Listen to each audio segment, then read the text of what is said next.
रहो रात दिन।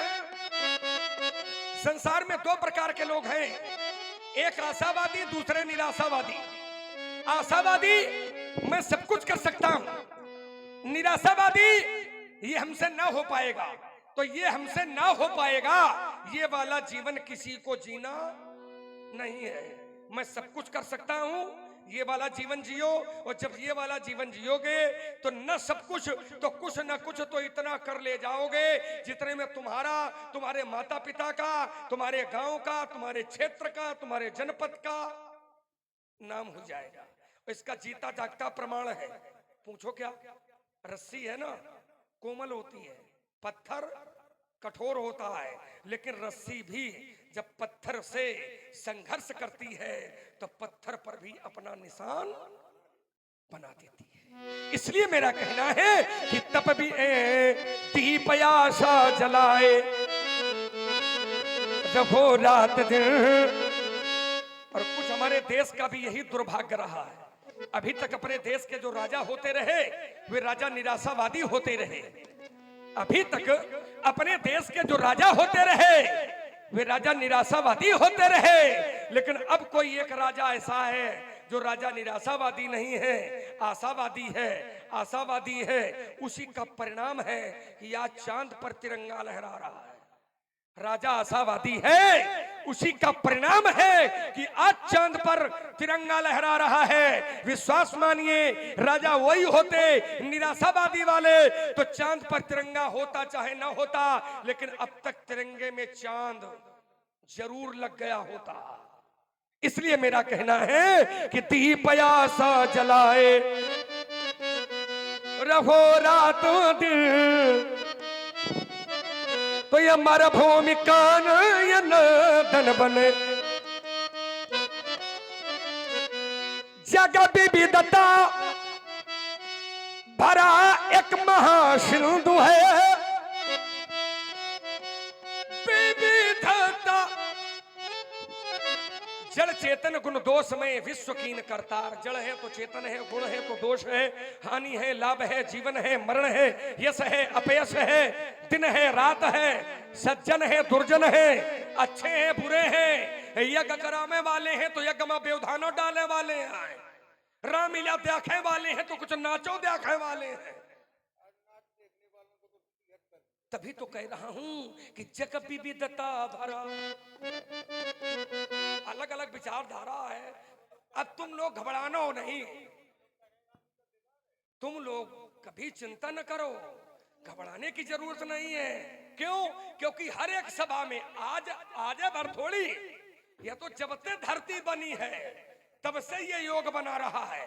हमेशा अच्छाई बुराई, हानि लाभ, जीवन मरण, यश अपयास, रामलीला करामे वाले, रामलीला में आगी लगाने वाले, कथा करामे वाले, कथा न हो यही व्यवधान डालने वाले। आदि काल से अब विश्वामित्र जी का देख लियो बेचारे, यज्ञ करत रहा है, जाने कितने निशाचर, अंत में कुछ न मिला तो पिताजी के पास कहा राजा अब कुछ करो, हम लोग महात्मा हैं, हम क्या कर सकते हैं, ये बड़ा प्रताड़ित किए हुए हैं। मैं यज्ञ जिस समय करता हूँ, अच्छी तैयारी, मैं यज्ञ जिस समय करता हूँ, दुख मुझको निश्चर देते हैं, पूजा सामग्री हवन कुंड सब नष्ट भ्रष्ट। अब यह मान लो कि ये हवन कुंड नहीं नष्ट भ्रष्ट कर रहे हैं तो बनो ही हल्ला मचा है, लीला खराब है, यज्ञ नहीं हुई पा रही है, पंडित जी ठीक से बोल नहीं पा रहे, परशुराम जी धोती पहन के आ गए। अब समस्या तो ये है ना, तो समस्या समाज है, उसके लिए क्या करोगे? अपना अपना काम करो और इसी में ईश्वर की कृपा होगी। तभी तो कहता हूं कि जग विविधता भरा। को कहे परशुराम के दाढ़ी न रहा है, बताओ भाई परशुराम जी आ गए। तो अब उसके लिए तुम देखो, कमी निकालने वालों के लिए लोगों ने ईश्वर में कमी निकाल दी है, तो उसके लिए क्या करोगे? है कमी तो समाज के लोग, कमी निकालना सरल है लेकिन कमी को पूरा करना ये बहुत कठिन कठिन है ना। एक बार का आपको दृष्टांत सुनाऊं। एक बार मैया पार्वती के साथ भोले बाबा नंदी पर सवार होकर के जा रहे थे। बहुत ध्यान से सुना, हाथ तो उत्साहित नहीं होना। ना ना ना भाई, तो एक ग्राम से निकले तो ग्राम के सज्जनों ने कहा कि देखो भेष बदले थे। कहा देखो कितने निर्दयी हैं, दोनों लदे हैं। कितना बैल है। सुनो तो, इनको बैल पर दया नहीं आ रही।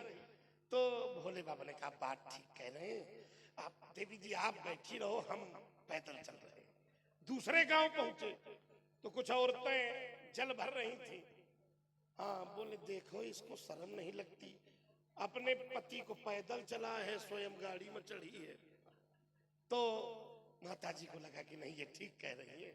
भोले बाबा से कहा तुम बैठ जाओ। अब भोले बाबा बैठ गए, माता जी पैदल आगे बढ़ी, अगले ग्राम में पहुंची तो कुछ व्यक्ति बैठे थे। बोले देखो कितना मूर्ख व्यक्ति है, इतनी सुकोमल पत्नी को पैदल चला रहा है, अपना बैल में लदा है। भोले बाबा भी उतर गए, अगले गांव में पहुंचे तो लोगों ने कहा कितने पागल हैं, साधन साथ में लिए पैदल चले जा रहे हैं। तो ये संसार की प्रवृत्ति है। आप कोई भी कार्य करो उसमें कमी निकालना उनका धर्म है। देखिए आज कितनी पवित्रता से लीला हुई, लीला हुई, नाच लीला नहीं बेबस तांत्रिक। ठीक, संसार में इस पर सुधार करिए, नहीं सबको भोगना पड़ेगा। लीला कहते तो राम लीला है, पर होती नाच लीला है। ठीक, आनंद में कोई कमी रही हो तो बताओ आप लोग, अगर आनंद आया हो तो जोरदार तालियां बजाइए।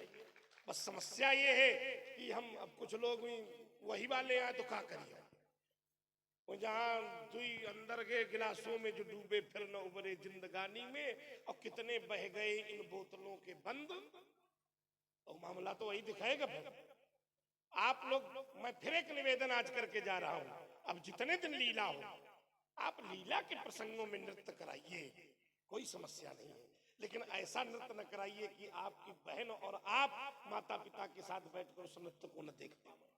इस पर सुधार की आवश्यकता है। विशुद्ध लीला कराइए, आपको आनंद आएगा।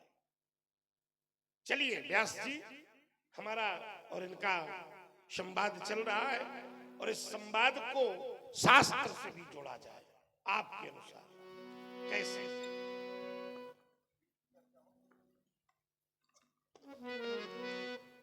चलिए आइए एक छंद की ओर प्रस्तुति कर रहे हैं।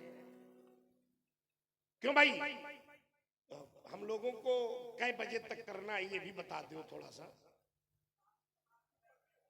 अच्छा, ये कोनो भाई, इसलिए हम लोग सोच रहे हैं कि सारे काम आपके व्यवधानित न हो, साफ सफाई भी होनी है, यज्ञ का भी कार्य संचालित होना है, तो इसलिए आइए व्यास एक आध गीत और, इसके बाद प्रसंग में चलेंगे। लीला समयोचित विश्राम लेगी। हाँ, साथ देखते हैं जो ये देखो, ये कंडीशन न लगे कि यहाँ तक चली जाए, यहाँ ये हम लोगों का मन है, जहां तक मन होगा वो आप लोग प्रेम से बैठिए। व्यास जी,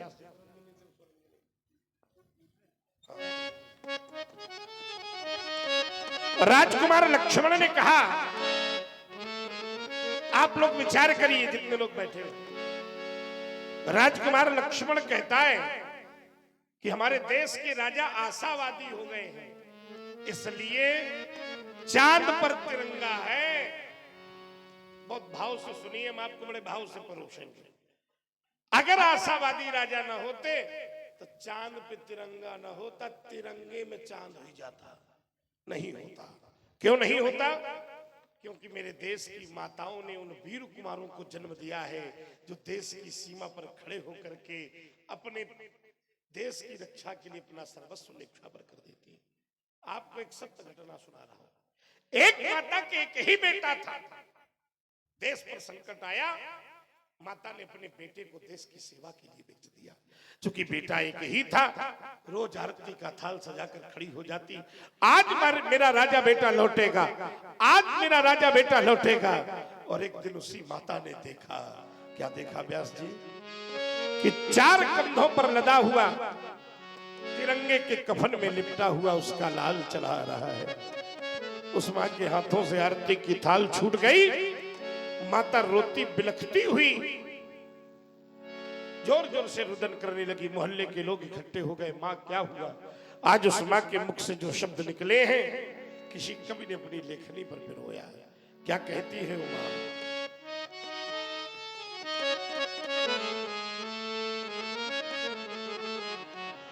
अरे छोड़ करके पूजा की, छोड़ करके पूजा की, अरे थाल जा रहा है। देख लो दुनिया वालों, ये तिरंगे में लिपटा मेरा लाल आ रहा है। किसी ने उस माँ से पूछा, माँ क्या हुआ तेरे बेटे के साथ? आज वो माता बड़े उदम साहस के साथ कहती है कि जिसने माँ की सेवा की, धर्म भी निभाया था। अरे मेरे पास रहा, जब तक मेरे पास रहा मेरी बड़ी सेवा की, और आज देखो ना, माता की भी माता का कर्ज चुकाया है, माता की भी माता का कर्ज चुकाया है। छोड़ करके सारे नाते जा रहा है, छोड़ करके सारे नाते जा रहा है। रंग में लपटा मेरा लाल आ रहा। कह दो धरती अरुवंबर से, कह दो हर ताल समुद्र से, कह दो कारगिल की घाटी से, गुवाहाटी से, चौपाटी से, कह दो दुश्मन की माटी से, कह दो खूनी परिपाटी से, जो मेरा आंगन तोड़ेगी वो भुजा तोड़ दी जाए। जो मेरा आंगन तोड़ेगी वो भुजा तोड़ दी जाएगी। जो आंख उठेगी भारत पर वो आंख फोड़ दी जाएगी। क्यों? जिस देश का दाना खाते हो, अब पीते हो जहां का पानी, और उस देश के काम नहीं आए तो है बेकार जबान। कभी वही है कभी तागा में, जो भरे भाव तूफानी, और एक बार सब मिलकर बोलो बोलो कि हम सब हिंदुस्तान। कभी वही जो निज कविता में भरे भाव तूफानी, और फिर वही जो अर्पित कर दे चढ़ती हुई। यहाँ का सैनिक समर भूमि में गाया करता गीता, और यहाँ भूमि में हल्के नीचे खेला करती सीता। हम सीमा पर नहीं करते, सीमा सीमा का मतलब मर्यादा से है, और हम लोग उस धरती में जन्म लिए हैं। इस धरती में, जिस धरती में मर्यादा पुरुषोत्तम ने जन्म लिया है, तो कहता हूं हम सीमा पार नहीं करते, लेकिन सीमा छोड़ नहीं सकते। पीछे को कदम नहीं धरते, लेकिन सीमा छोड़ नहीं सकते। कहने की भी सीमा है, कहने की भी सीमा है और सहने की भी सीमा है। और देश द्रोहियों से कह दो कि ये भारत माँ की सीमा है। 10 को मारे लौट के आवे, उन वीरों का बंधन है। 10 और 9 19 9 अबे दोस्त में 9 का मारे लौट के आवे, उन वीरों का बंधन है। और दुश्मन की छाती छरियावे, उस अभिनंदन का बंधन है। यहाँ सवेरा शंख बजावे और लोरी गावे शाम है। यहाँ सवेरा शंख बजावे और लोरी गावे शाम है। हर बाला देवी की प्रतिमा बच्चा बच्चा राम है। लाल लहू से लिख देंगे, क्या लिखोगे? सीमा पर अमर कहानी। अरे वाह। और एक बार सब मिलकर बोलो, उठाओ दोनों हाथ और कहो कि हम हैं हिंदुस्तान। जननी जन्मभूमस्य स्वर्गादपि गरीयसी। हमारा जन्म जिस भूमि पर हुआ है, आचार्य कहते हैं कि वो भूमि स्वर्ग से बड़ी है। अब ये भारत जिस भूमि पर जन्म लिया है, वो भूमि स्वर्ग से बड़ी है। लेकिन भारत धरती स्वर्ग से बड़ी है, लेकिन भारत का प्रभाव स्वर्ग से भी बड़ा है। क्योंकि स्वर्ग में रहते हैं देवता, और देवता करते क्या है? गायन्ति देवा किल गीत गानी, धन्यास्तुते भारत भूमि भागे। धरती में अगर कोई, पूरे विश्व में अगर कोई धरती पवित्र है, अगर विश्व में कोई धरती पवित्र है, तो वो पवित्र केवल धरती भारत की है। इसीलिए तो आचार्य कहते हैं कि धन्य देश जहां बहा सुरसरी, वो देश धन्य है जिस देश में गंगा बहती है। वो हम लोग उस देश के वासी हैं जिस देश में गंगा बहती है। राजकुमार, हाँ महाराज, तुमने कहा कि हम उस देश के वासी हैं जिस देश में गंगा बहती है। निश्चित रूप से वास्तव में इस समय यहां भी गंगा ही बह रही है। क्यों नहीं, क्यों नहीं, क्योंकि राम भक्ति जहां सुरसरी धारा और सरसहि ब्रह्म विचार प्रचारा। भगवान की कथा लीला ये गंगा के रूप में ही प्रभावित हो रही है। और जितने लोग यहाँ बैठे हैं सच्चे साधक, वो इसमें डुबकी लगाकर अपने जीवन को धन्य बना रहे हैं। बहुत सुंदर धन्य बना रहे हैं। ऐसे थोड़ी बना रहे हैं, इन्होंने तो इसको चित्रकूट बना डाला है। आचार्य कहते हैं ना, रामलीला हो, कथा हो, राम कथा मंदाकिनी और चित्रकूट चित चागारू और तुलसी सुभग स्नेह बन। स्नेह, स्नेह माने प्रेम। अगर प्रेम का बन आपके हृदय में है, तुलसी सुभग स्नेह बन, अगर हृदय में तुम्हारे प्रेम का बन है, प्रेम का जंगल है, तो निश्चित मानिए सिय रघुवीर बिहार।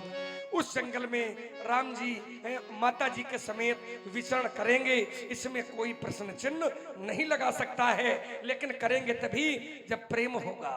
तभी तो कहता हूं, गीत भूदान के मिलके गाते चलो।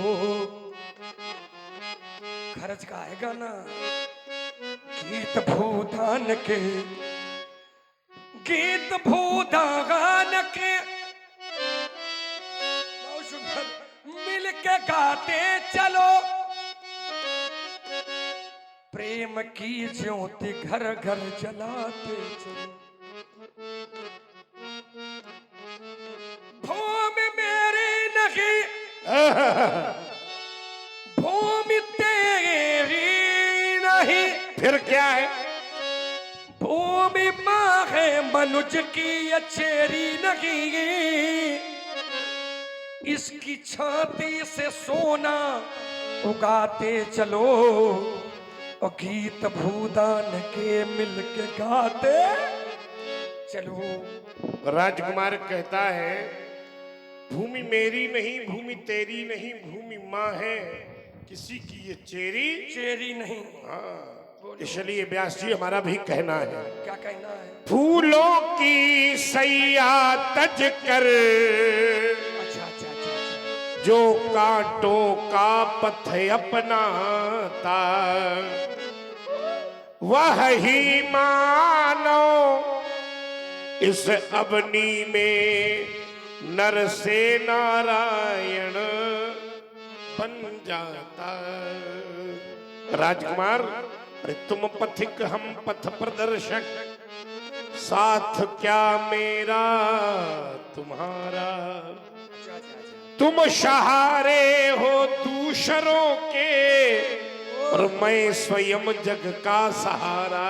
ऐसा है। ब्राह्मणों के मार्गदर्शक कब से छत्री बन गए हैं, सूर्य पश्चिम में उगाते सूत्र तो बिल्कुल नहीं है, इसलिए परामर्श है क्या? विप्र चरणों को पकड़ लो, पकड़े तो मिल जाए तुमको किनारा। तुम पथिक हम पथ प्रदर्शक, साथ क्या मेरा तुम्हारा। पथिक और पथ प्रदर्शक का ही साथ होता है। ऐसा नहीं, छोटे राजकुमार तुम्हारे पिता ने इसका अनुसरण किया। हम कर रहे हैं ना, ऐसा को थोड़ी। ब्रह्मवाणी का अनुसरण नृपति दशरथ ने किया था, मानुष नंदनी तट पर यज्ञ पावन तब किया था। 4 बालक हो गए थे, वो भी विप्र चरणों का सहारा। तुम पथिक हम पथ प्रदर्शक, साथ क्या मेरा। देखो ये पथ प्रदर्शक, ये जो प्रदर्शक शब्द है, ये तभी बनेगा जब आपको कोई पथिक मिलेगा, क्योंकि प्रदर्शक का अर्थ ही होता रास्ता दिखाने वाला। तो रास्ता किसको दिखाओगे? पथिक को। तो पथिक होगा तभी तो प्रदर्शक होगे, और जब पथिक नहीं होगा तो प्रदर्शक कैसे होगे? इसलिए साथ है। आप कहते हो तुम्हारे पिताजी ने किया है, तुम भी ब्राह्मणों के चरणों को पकड़ ले। हम पकड़े, हम कोई ब्राह्मण विरोधी थोड़ी है। ब्राह्मणों के चरणों की रज हम अपने मस्तक पर धारण करते हैं, ब्राह्मणों की पूजा करते हैं, ब्राह्मणों का आदर करते हैं, ब्राह्मणों का सम्मान करते हैं। हम ब्राह्मण विरोधी नहीं है स्वामी जी। हाँ, आपका विरोध कर रहे हैं, तो आपका विरोध का मतलब ये थोड़ी है कि हम ब्राह्मण जाति का विरोध कर रहे हैं। तो जाति संघर्ष वाली लड़ाई, जाति संघर्ष मतलब जो सजो सजाओ है, का बिना फूके मन या ना। अब ऐसे जब बुलैया तो का वही नाश करे वाले ने कहा, लपेट दिया कहूं। जैसे ये कट गया, थोड़ी देर में तुम भी कटोगे। नहीं, तू कह रहा है कि सावधान हो जाओ लक्ष्मण। ऐसा तो नहीं, गुब्बारा ख्याल है के चक्कर में। अरे यार, बालक हो, तुमको देख दे दिया, खेल लो बेटा। ये कोई बालक नहीं, देख ही बालक बहुकालीना, आप बन सकते हो उसी कोटि में। आइए वैसी 4 पंक्तियां मेरी सभा के बीच में समाज के हेतु प्रस्तुत हैं। धन व्यक्ति के जीवन में आवश्यक है, इसमें कोई दो राय नहीं है। बिना धन के समाज में कुछ होने वाला नहीं है, ये भी सही है। लेकिन धन ही सब कुछ है, ऐसा भी सोचना गलत है। क्योंकि एक बार मैंने पूछा था एक व्यक्ति से, क्या कर रहे हो? उसने कहा पैदा कर रहा हूं। मैंने कहा क्या? कहा धन। मैंने कहा किसके लिए? कहा बेटों के लिए।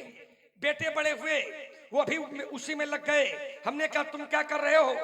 बोले मैं भी पैदा कर रहा हूं। मैंने कहा क्या? कहा धन। मैंने कहा किसके लिए? कहा बेटों के लिए। बेटे बड़े हुए, वो अपने बेटों के लिए पैदा करने लगे। और मैं विचार करने लगा कि समाज में जो भी है वो बेटों के लिए तो कर रहा है, लेकिन कोई अपने लिए कुछ नहीं कर रहा है। जबकि एक महापुरुष ने कहा है कि पूत सुपूत तो का धन संचय, और पूत कुपूत तो का धन संचय। यदि पुत्र सुपुत्र है तो धन एकत्रित करने की आवश्यकता नहीं है, और बेटा अगर कुपुत्र है तब भी धन एकत्रित करने की आवश्यकता नहीं है।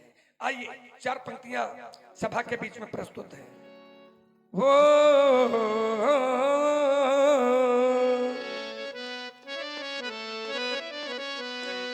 धन तो धरा के बीच में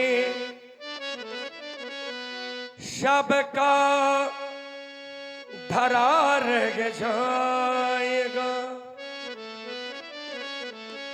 पशु भी बंधे रह जाएंगे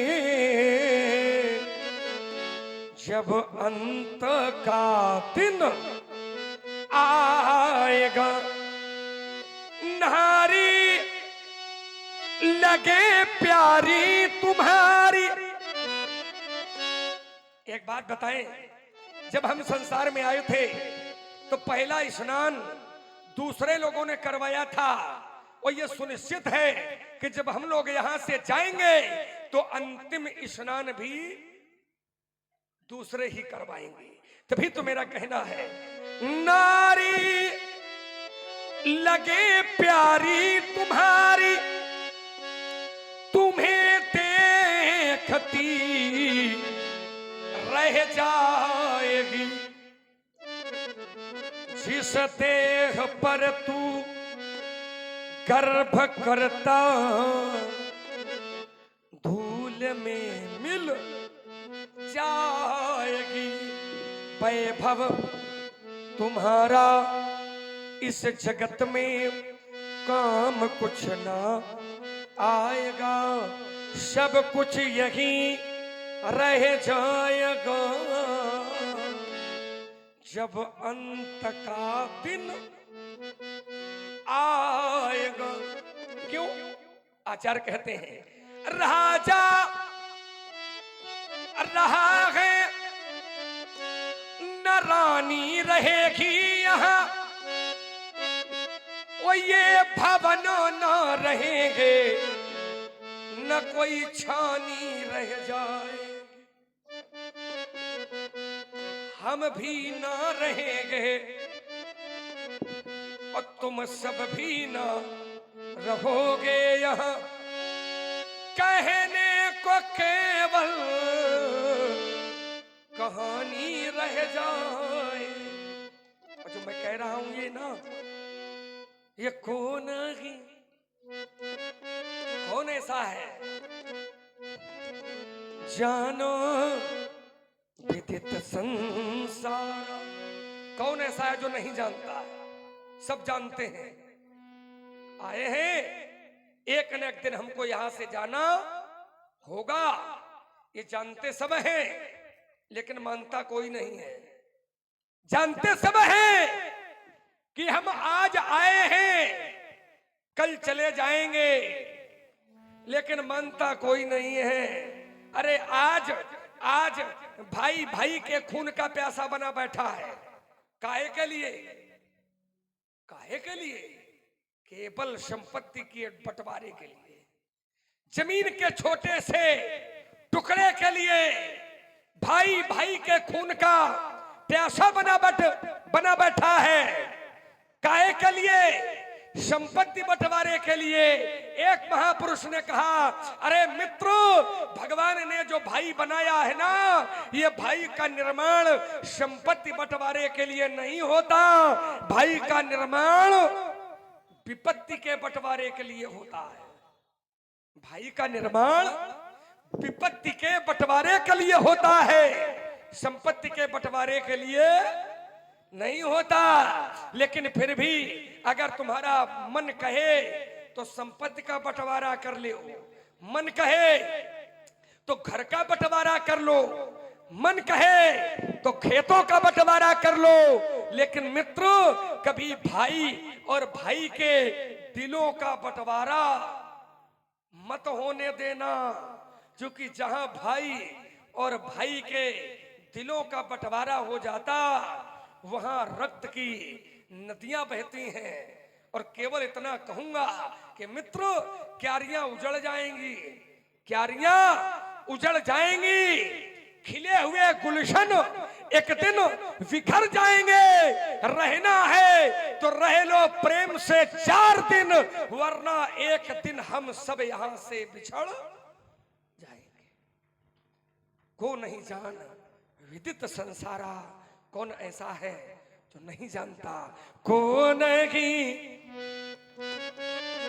जानो विदित संसार, सारा संसार जानता है। क्या जानता है? माता पिता ही उदिन भयनी के गुरु रीनो रहा सोच बढ़ो जी के सोजनु हमारे माथे काढ़ा। ये दिन चली गया हूँ ब्याज बहु बढ़ा, अबयानी ब्योहरिया बोली तुरंत देव में थैली खोली। श्री राम जय राम जय जय राम, श्री राम जय राम जय जय राम, श्री राम जय राम जय जय राम, श्री राम जय राम जय जय राम। अभया निब्यो हरिया बोली तुरत देहु में थैली। राजकुमारी की आज पूरी शैली ही व्यंग से उत्तप्त। पुनः हमारे श्री राजू सिंह राजपूत समिति के अध्यक्ष, आपकी ओर से 51 मुद्राएं। बहुत बहुत धन्यवाद। राजकुमार लक्ष्मण ने कहा कि अबानी बेवहरिया बोली तुरंत देव में थैली। आज लक्ष्मण का एक एक व्यंग प्रारंभ से ही उत्तप्रोत रहा। सुनि मुनि वचन लखन मुस्काने। व्यास जी कहता है माता ही पिता ही उरिन भैनी के। आइए, सुंदर दरबार है। माता कभी भी व्यंग का साधन नहीं हो सकती। क्यों? क्योंकि पुण्य के सभी भागीदार होते हैं। लेकिन जो पापी पुत्र को भी हृदय से लगाकर आत्मित्व प्रकट कर दे, उस महाशक्ति का नाम मां होता है। व्यास जी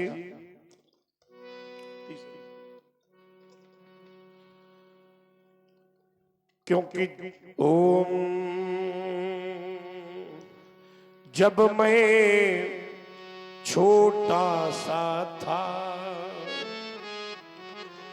मेरी मैया मुझे दूध पिलाती थी और खुद तो सोती थी गीले में, सूखे में हमें सुलाती थी। उस समय भी मुझे याद है कि जब कभी कभी रोने लगता तो मैया भी रोने लगती थी। खिलखिला जब भी मैं हंस देता तो मेरी मैया हंसने लगती। एक निष्कर्ष में पहुंचा कि मैया ही ऐसी होती है जो अपना सुख माताओं बहनों ने भी बड़ी संख्या में सुना। ये चूंकि आप लोगों ने समय का बहुत अच्छा चयन किया था, 2:30-3 बजे हमारा आगमन हो गया था, तो माताएं भी जो सुनने योग्य थी उन्होंने बैठकर तब तक सुना जब तक प्रकाश नहीं हुआ। अब वो तो बेचारी घर गृहस्थी में बंधी है। लक्ष्मण कहता है अब आनी व्यवहारिया बोली, पंडित जी व्यवहारियों को बुलाओ।